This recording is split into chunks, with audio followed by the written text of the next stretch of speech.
I was a poor man for a long while after I knew better. That is not a comfortable sentence to set down, and I do not set it down for sympathy. I set it down because it is the exact evidence I need. I had in my possession, in writing, the working method of the richest men of my age. I had taken it from their own mouths. I could recite it, and I could not eat it. The philosophy was not weak. I was not idle. What stood between me and every dollar I did not have was a conversation held privately in my own mind, in my own voice, which I had never once stopped to listen to. It ran under everything I did, the way a river runs under a bridge, and it was deciding what I would be worth long before any employer or any market ever got a say. You are holding that same conversation now. You have been holding it all day. You believe it is your verdict upon your life. It is not. It is your instruction to it. I intend to teach you to hear it, the conversation you have been having without listening to it. Sit with this a moment before you argue with it. From the instant you woke, some part of you has been speaking. It said something about the weather. It said something about the state of the room. It said something about a bill or a person or the look of your own face.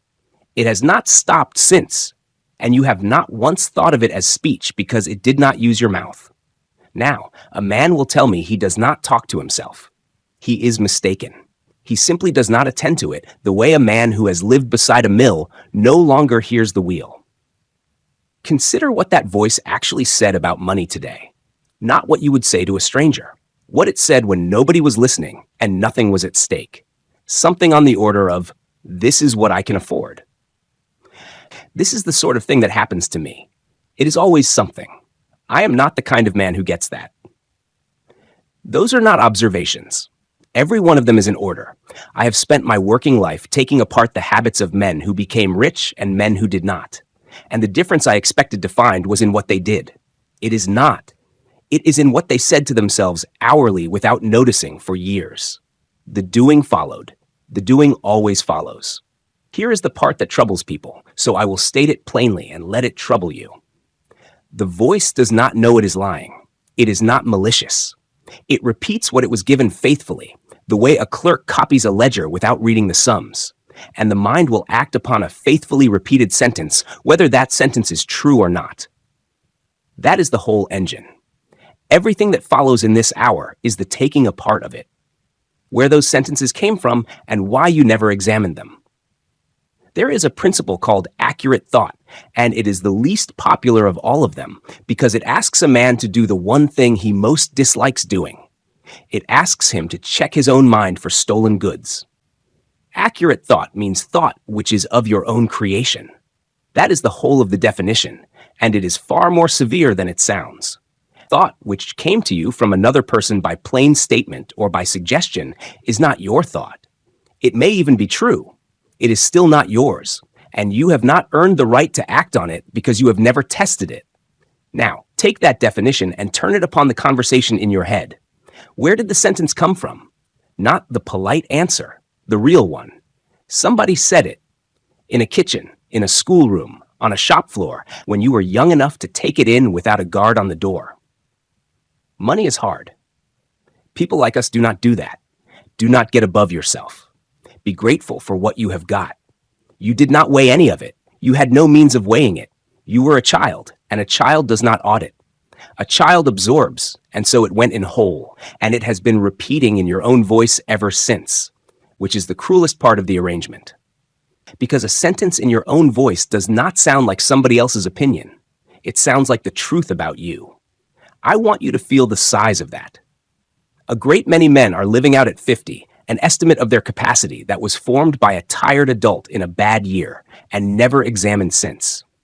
The estimate may have been generous. It may have been savage. It does not matter which. It matters that nobody ever put it on the scales.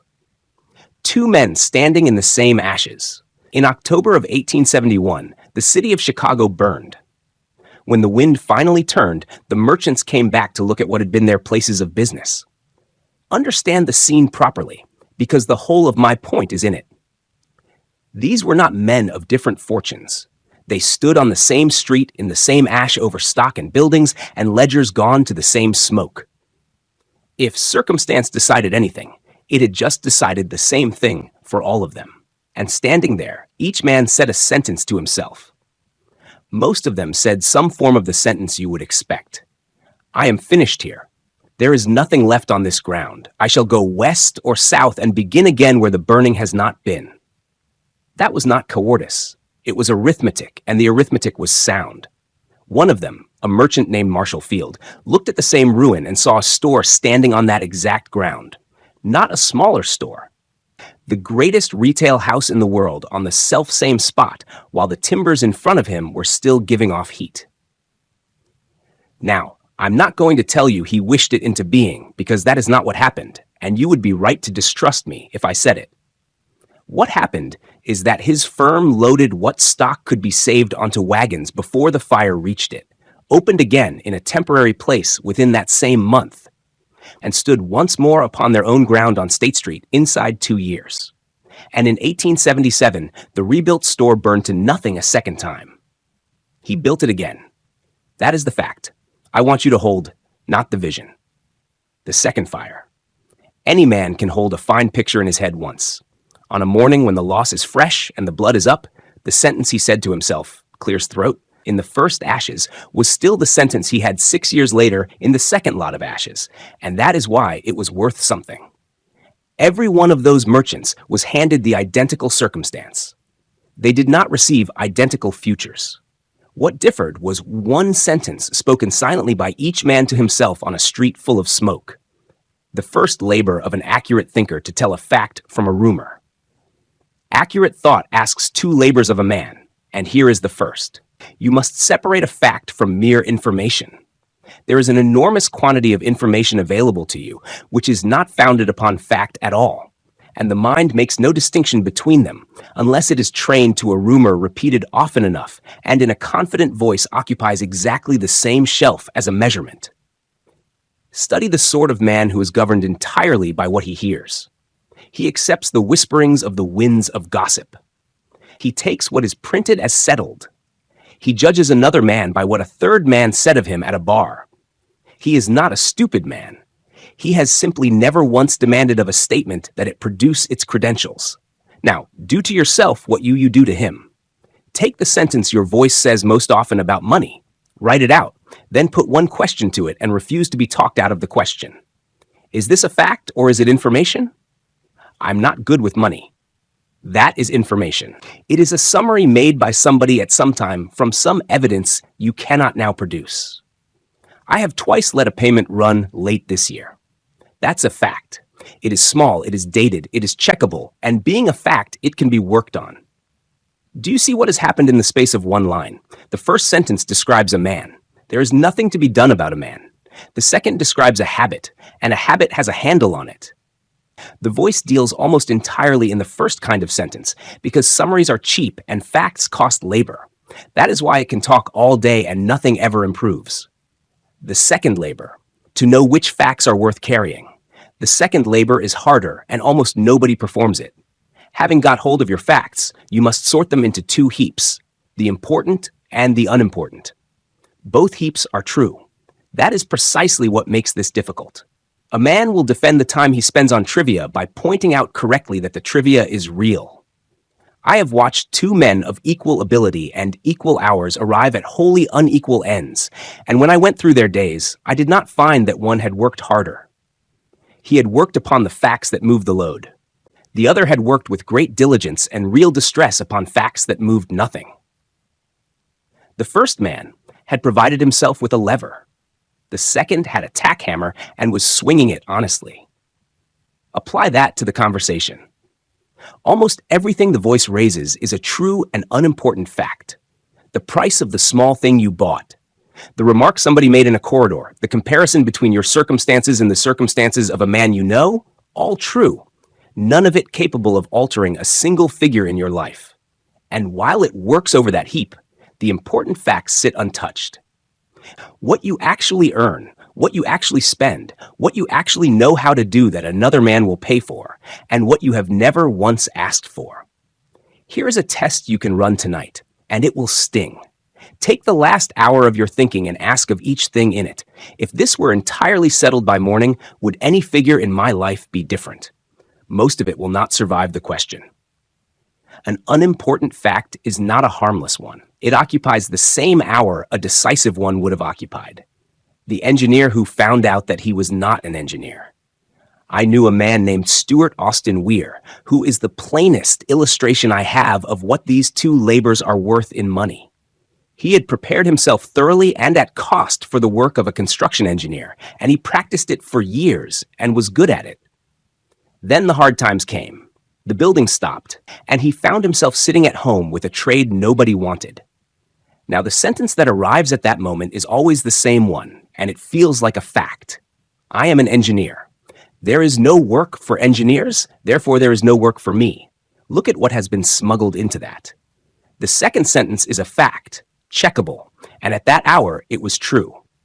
The first sentence is not a fact at all. It is a summary of what he had been paid for up to then, which is a statement about the past, and he had let it stand as a statement about his capacity. He did what almost no man does. He took an inventory of himself, not of his position, which was hopeless, but of what he actually knew and what he was actually able to learn. And he saw a thing the summary had been hiding from him. He understood engineering, and the men who wrote and argued the law covering inventions and industrial methods mostly did not. That is not a small overlap. That is a scarce and expensive combination, and there was nobody standing in it. So he went back and studied law at an age when men do not go back and study anything. And he came out a patent attorney, and he earned in that work a good deal more than the building trade had ever paid him. Understand precisely what changed. His character did not change. His habits did not change. Nobody offered him anything. What changed was that he stopped treating a summary as a fact. And the moment he did, an entire field of action became visible, which had been standing there the whole time in plain sight, hidden behind one unexamined sentence about who he was. I would have you ask yourself what your own version of that sentence is. It will begin with the words, I am A, and it will be followed by whatever you have been paid for. Then ask what it is actually evidence of. It is evidence of what somebody has hired you to do. It is not evidence of what you are able to do, and it never was. And the two have been confused in your mind for so long that you have stopped noticing the join, how another man puts a sentence into your mind. Since the voice is largely made of borrowed material, you had better understand the mechanism by which the borrowing happens, so that you can see it working in future rather than only in hindsight. Suggestion is what we call it when one mind places a thought in another. Self-suggestion is the same principle turned inward. They differ in one respect only, the direction. The machinery is identical, which is why a sentence given to you at 11 years of age can still be running the household accounts at 50. It operates through 3 doors, and men guard only the first of them. The first is what a person says. This is the door everybody watches. You can hear a discouraging sentence coming, and you can put up an argument against it. The second is what a person does, and it counts for a great deal more than what he says. A man may preach thrift with real conviction, and if his own affairs are a shambles, the sermon is not merely useless. It teaches the opposite of its words. Conduct is an argument that cannot be interrupted. The third door is what a person thinks, and here you are almost defenseless because it needs no words at all. You have sat with somebody who said every correct and encouraging thing and left you flattened. You have also sat with somebody who said very little and left you able to attempt anything. Neither of them told you what they truly believed about you. Both of them transmitted it. Now, take the household you grew up in and run those 3 doors over it honestly.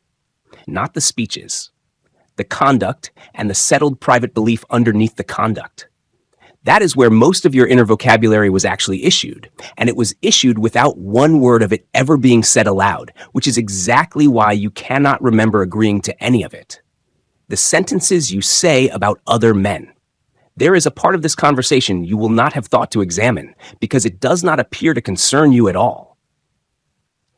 It is what your voice says about other people, and particularly what it says about other people who have money. Listen to it this week. It has a habit. When it is handed the fact of another man's success, it does not sit with the fact.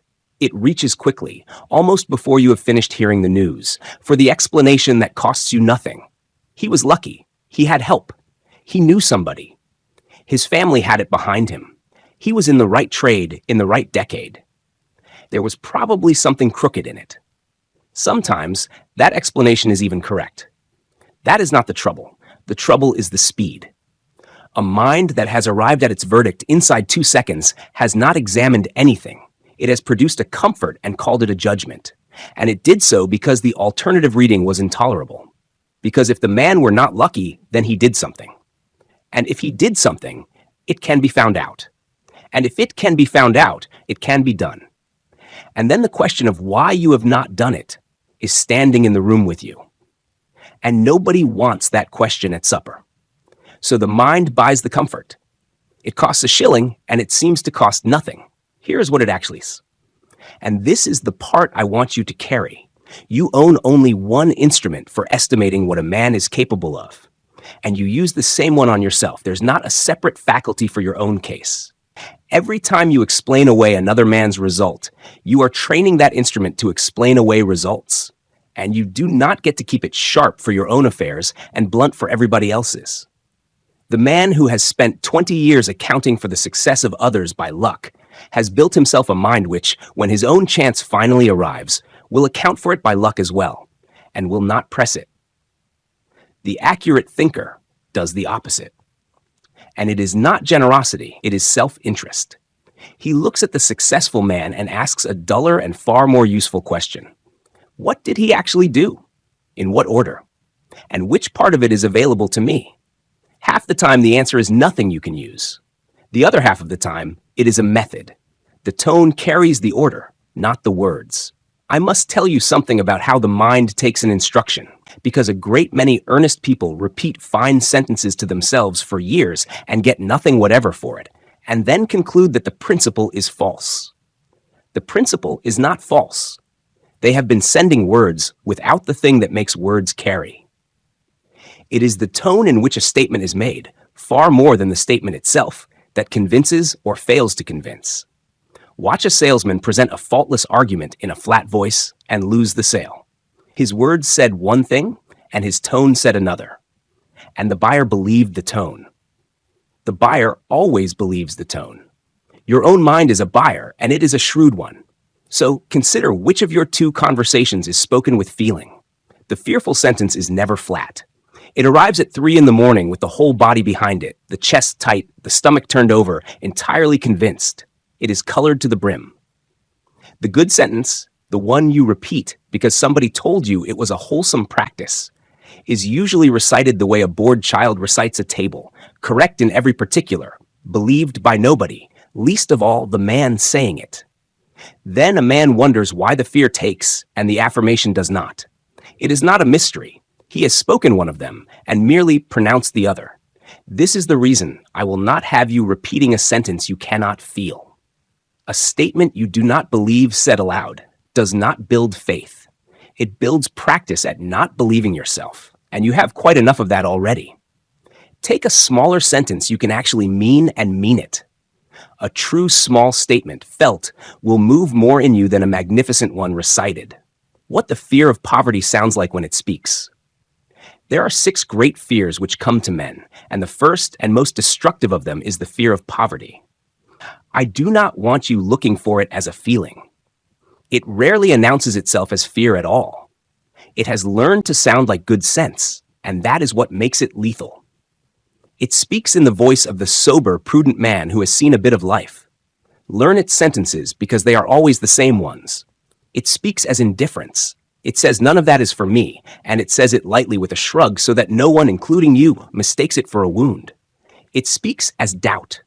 It has an alibi ready for every ambition, and the alibi is always reasonable, and it always concerns some other person or some outside condition.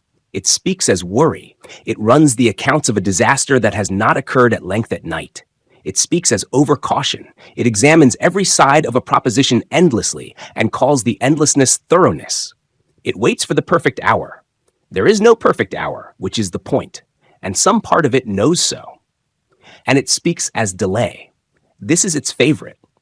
It moves the thing to next month, and next month it moves it again, and no decision is ever consciously taken against your life. It is simply postponed out of existence. Now, hear the trick of it. Not one of those sentences says I am afraid. Everyone says I'm being sensible. A fear that admitted it was fear could be faced and beaten in an evening. This one is arranged never to be introduced. I'm asking you to make the introduction. The 20 years in which I was paid nothing. I said at the beginning that I was poor long after I knew better, and I owe you the particulars because they are the proof of everything I have laid out. I was young without money or standing, and I was sent to interview the richest man in America. He talked to me for 3 days and the better part of 3 nights. And what he described to me was not a business, but an omission. That there existed no organized philosophy of achievement. That every man who succeeded had to work it out privately from his own bruises, and that the record of how it is done had never once been taken down. Then he asked whether I would give 20 years to the taking down of it. 20 years without a wage from him. He would open every door I needed. He would not pay me $1. And he did a thing I have never forgotten. He took out his watch and told me I had 60 seconds to answer. I have thought about those 60 seconds for the whole of my life since. I gave him my answer in 29 of them, and I did not know until long afterwards that he had a stopwatch running under the table, and that had I gone past the minute, the offer would have been withdrawn without another word. So, that is the decision. Here is the part nobody asks about. The 20 years came next. There were long stretches in them when I had the finished method of wealth in a case under my arm and nothing at all in my pocket. And in those years, my own voice said to me faithfully at every low point the sentence it had been given long before, "This is a fine thing for other men, and it will not work for you." I was not lazy. I was working. I was working while carrying a sentence that quietly canceled the work. And the sentence was not mine. I had not made it. I had inherited it, and I had never once put it on the scales. And I was a full-grown man before it occurred to me that I was permitted to. That is why I am able to describe the voice to you so exactly. I did not read about it. The man who sat in the dark and waited. If the trouble is that your mind is full of other men's sentences, then some part of the cure must be a deliberate emptying. And I know of no better illustration of it than a man named Elmer R. Gates. Doctor. Gates was a scientist of the first rank, and he did something which his colleagues found faintly ridiculous until they saw what came out of it. He kept a room. The room had a table, a chair, paper, and a means of making light, and it was built so that no sound and no daylight reached it. When he had a problem he could not solve, he did not read further about it, and he did not consult a wider circle of men. He went into that room, put out the light, sat down, and waited. He waited in the dark, holding the question and nothing else, until something arrived. Then he made a light and wrote it down. Sometimes nothing came at all, and he came out with an empty page. Often enough, what came was new and had not been in any of the material he had read and worked. He made a living at it. Men brought him problems that had beaten their own laboratories, and he sat in the dark with them. I am not asking you to build a soundproof room. I am pointing at what the room was for. He was removing every voice that was not his own, on purpose, for a set period, so that he could find out what he himself actually thought about the matter. You have never done this. Almost nobody has. From waking to sleeping, you are supplied with other men's conclusions, and in the rare gap you supply your own noise to fill it. There is not 1/4 of an hour in your week in which your mind is holding a single question and nothing else. Try 1/4 of an hour. Sit without occupation, holding one question about your own affairs. It will be uncomfortable, and it will get up and demand to be given something to do. Do not give it anything. The first thing you will hear when the borrowed noise runs out is the voice we have been discussing saying its favorite sentence quite clearly in your ear. Good. That was the object of the exercise. The counsel you may assemble in your own mind. Now I shall show you what to do with the room once you have got it quiet. And this is a practice I have used for many years and have been slow to describe because it sounds strange until it is tried. You may choose the company that sits in your mind. Every man carries an assembly of counselors, and mostly he has never chosen a single one of them. They were appointed by accident. A discouraged relative sits on that bench. So does a schoolmaster who formed a poor opinion in 1 week of a bad year, and a man who once beat you in a matter of business and has occupied a chair ever since. You would not appoint any of them to advise you on the smallest transaction. And yet, they are the standing counsel of your inner life. And they have never been dismissed because it never occurred to you that dismissal was within your power. It is within your power. Choose instead. Choose men, living or long dead, whose qualities you actually require, and be specific about which quality you want from each, because a vague admiration is no use. From one, the refusal to be hurried. From another, the willingness to be laughed at in public for a year. From a third, plain patience with detail. Then hold your counsel. Put the question of the week to them and let each one answer in the character you have studied. Understand exactly what I am claiming, because I will not have you taking this for something it is not. I am not telling you that the dead attend. What I am telling you is that a mind instructed to answer in another man's character will produce answers your ordinary self would not have reached, and that this is a demonstrable and reliable effect which any man may test in a week. You have been holding a council all along. Every one of the seats is filled. All I am proposing is that you review the appointments. Your mind is a receiving set. I'm going to ask you to sit with something now which cannot be proved to you in the ordinary way, and I shall be honest about that rather than dress it up. Consider the room you are in. It is quiet or near enough, and yet passing through that room at this instant, through the walls and through the chair and through you, is every voice and every note of music being sent out at this moment from every station within reach of it. The room is not empty. The room is crowded. You cannot hear one syllable of it, not because you are deaf and not because it is not there, but because you are not fitted to receive it. Put the proper apparatus in the corner, and the room fills with speech, and nothing whatever has changed except that something is now tuned. Had I said that to a man 100 years ago, he would have judged me a fool or a lunatic, and he would have been reasoning perfectly well from everything he could verify. He would simply have been living before the equipment. Now, thought is a finer and better organized form of energy than sound. That is not a poetic remark. It is the plain order of things. And if the coarser thing fills a room unheard, I see no reason to be certain that the finer one does not. I am not asking you to believe that. I am asking you to notice what followed from it if it should happen to be so. It would mean that the useful thought, the one you have been waiting for, has not been absent. It would mean it has been passing through the room for years, along with every other thing in the air, and that the whole of the problem was never supply. The whole of the problem was reception, and a set will not receive while it is full of its own noise. That is true of the apparatus in the corner, and it is true of the one behind your eyes.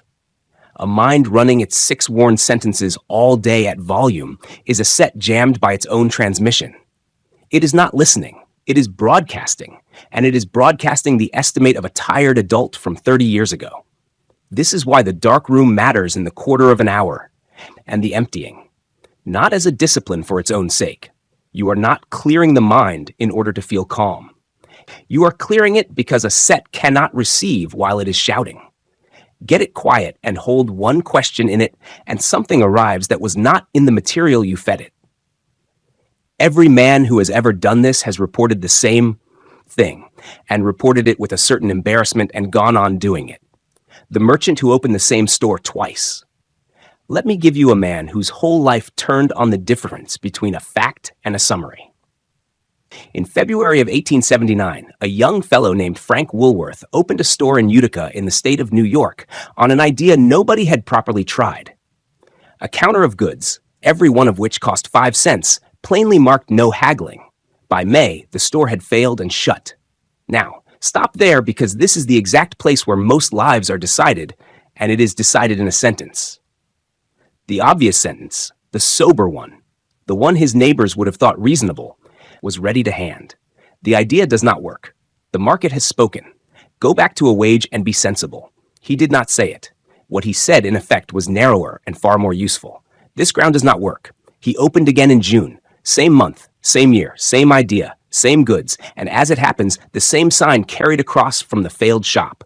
Newtown, Lancaster in Pennsylvania. That one held.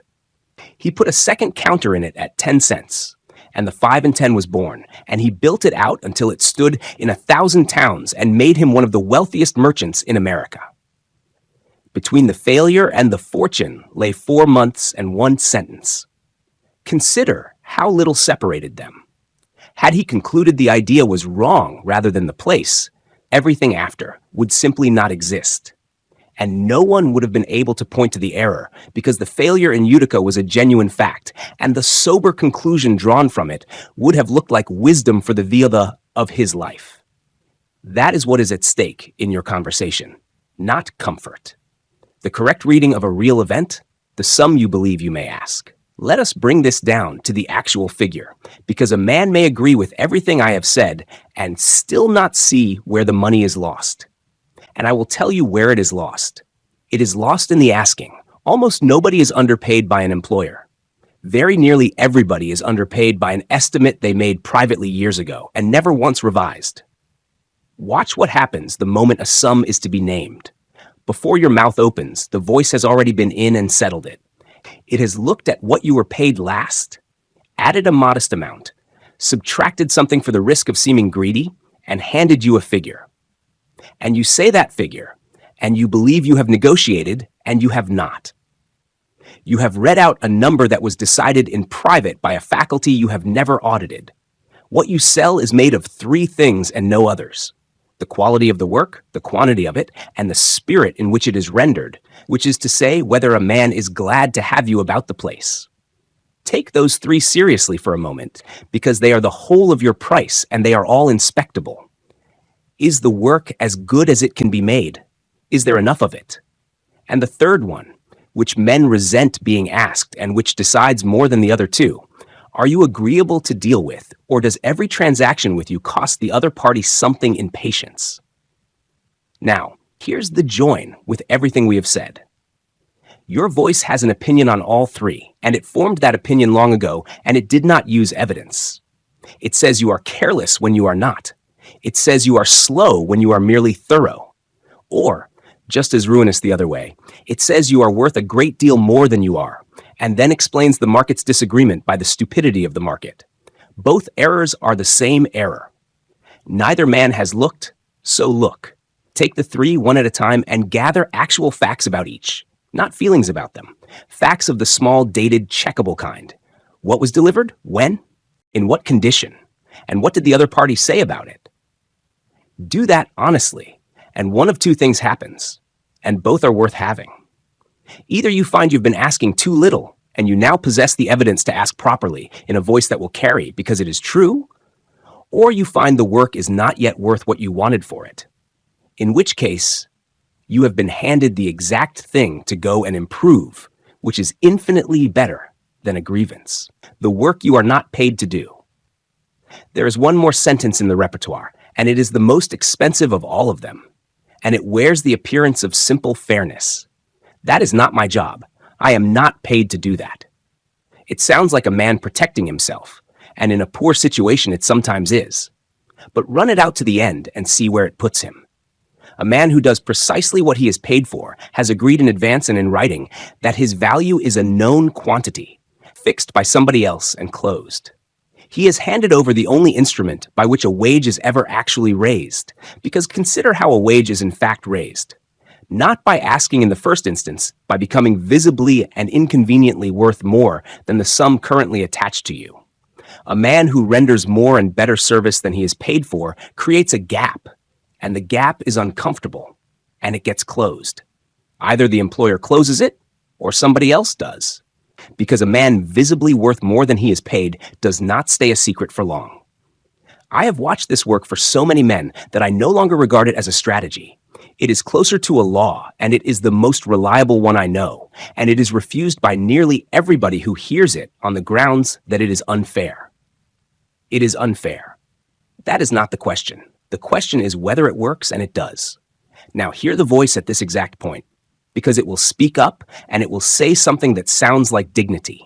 It will say that this is how men are taken advantage of, that you will do the extra and get nothing for it, that you tried something like it once and nobody noticed, and sometimes nobody does notice.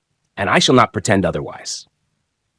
What I have observed is that the man who forms the habit is not paid by the particular employer who ignored it. He is paid eventually by somebody who was watching, and often it is somebody he did not know was there. The habit is what is being paid for, not the errand. And notice finally that this is the same conversation we have been having for the last hour, arriving in a different coat. Whether you do more than you are paid for is not settled by your character or by your circumstances. It is settled by a sentence you say to yourself at 4:30 on a dull afternoon when a thing needs doing and nobody has asked you. The hearing. How to catch the sentence in the act. We come to the work and it is plain work, and it starts tonight. You cannot argue with a voice you have not heard. Every attempt to think positively over the top of an unexamined sentence fails, and it fails for a reason. You are putting a polite statement on the surface while the instruction underneath runs on undisturbed and keeps its feeling. The instruction wins. It always wins because it has the feeling. So the first task is not correction, it is transcription. Carry a small paper for one day. Whenever the subject of money arises in any form and the voice says its piece, set down the sentence exactly as it came in its own words with no tidying. Not what you think about money. What it said. You will find 3 things, and I can tell you in advance what they are. The first is that there are not many sentences. Men expect a chaos and find a repertoire. It will be perhaps 6 said over and over in slightly different clothes, and by evening you will recognize them coming. The second is that they are old. When you look at them written down in your own hand in plain daylight, most will not sound like a man of your years at all. They will sound like somebody else from a long time ago, and some of them you will be able to date, and 1 or 2 you will be able to attribute. The third is the one that does the work. Read them as though a stranger had handed you the list and asked your honest opinion of the man who wrote it. That distance is the whole exercise. You cannot judge a sentence while you are standing inside it and speaking it. You can judge it perfectly well written down in front of you. Then take each one and put the question to it that we established, fact or information. Most will be information. Some will be true and unimportant. 1 or 2, if you are honest, will be facts that matter, and those you will not argue with. You will act on them, which is what facts are for. The replacement, what to give the voice to do instead. You cannot silence it. I want to be blunt about that, because a promise of silence would be a lie and would waste your year. The mind does not hold still, and it will not be shut up by an act of will. It is going to be saying something at 4 this afternoon. The only question ever available to you is what it will be saying. So, do not attempt to stop it. Give it different work, and give it work it can actually believe. Build your replacement out of the facts you now have, not out of the summaries you have discarded, and keep it small enough to be true. Not "I am a wealthy man," said by a man with an unpaid account, because his own mind will laugh at him, and it will be right too. Something along the line of, "I know what I owe to the shilling, and I have set aside a sum every week for 11 weeks. That is checkable. It is unimpressive, and it can be said with feeling, because it happens to be so. Then repeat it in the manner the mind actually accepts, not recited, said as you would say a thing you had seen with your own eyes, with the feeling that goes with a fact. Say it at the 2 hours when the mind is softest, which are the last minutes before sleep and the first minutes on waking. And say it then, whether or not you are in the humor for it. And add to it as the evidence comes in. Every week that the small, true thing is done, the sentence gets slightly larger, and it stays true the whole way up. That is how a man arrives at genuine confidence, and there is no other honest road to it. Not by declaring a thing he has not done, but by declaring a thing he has done, until the accumulation of small declared facts has quietly altered his estimate of himself. You will know it has taken when the old sentence arrives one afternoon, and you notice it as an intruder rather than as the truth.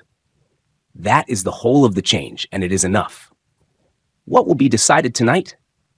I want to leave you with the size of this, and no encouragement whatever, because encouragement is the cheapest thing I could give you, and you have had plenty. The merchant stood in the same ash. The circumstance was identical. The loss was identical, and the outcome was not. And what stood between was a sentence each man said to himself while the ground was still warm. Nothing in your circumstances is going to be settled for you tonight.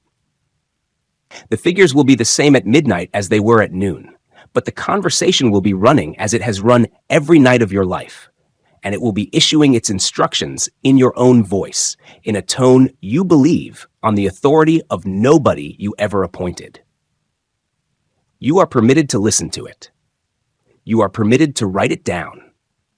You are permitted to ask of every sentence in it where it came from, and whether it is a fact, and to throw out the ones that will not answer. Most men will never do it. They will go on believing that the voice is reporting the news when it has been writing it the whole time. The sentence you say to yourself tonight in the dark about what you are and what you may have is not a forecast of your future. It is the instruction.